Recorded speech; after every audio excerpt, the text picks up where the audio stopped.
अखन अपने सब सुन रहा छी माँ कोसी फिल्म्स एंड म्यूजिक के शानदार प्रस्तुति।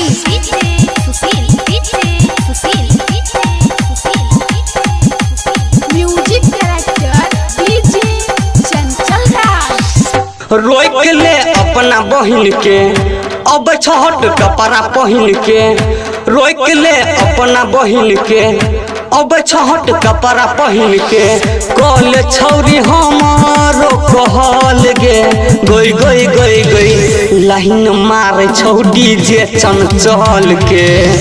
रोक ले अपना बहिन के अब छहट कपड़ा पहन के, रोक ले अपना बहिन के अब छहट कपड़ा पहन के।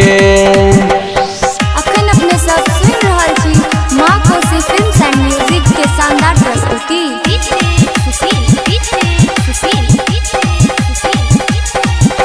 रोजे करे छो मोबाइल से बात गे, काटे छलो ओकरा गाल में दांत गे, काटे छलो ओकरा गाल में दांत गे। रोजे करे छो मोबाइल से बात गे, काटे छलो ओकरा गाल में दांत गे।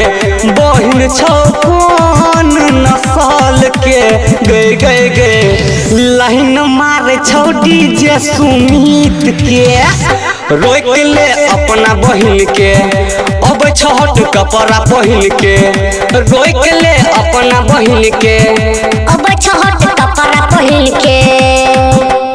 अखन अपने सब सुन रहा छी माँ कोसी फिल्म्स एंड म्यूजिक के शानदार प्रस्तुति।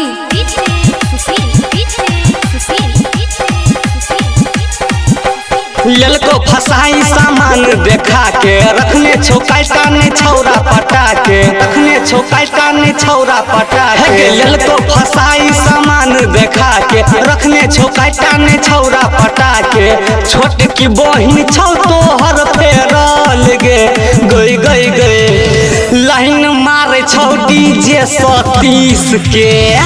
रोक ले अपना बहिन के अब छहट कपड़ा पहन के, रोक ले अपना बहिन के अब छहट कपड़ा पहन के। अखन अपने सब सुन रहा छी माँ कोसी फिल्म्स एंड म्यूजिक के शानदार प्रस्तुति।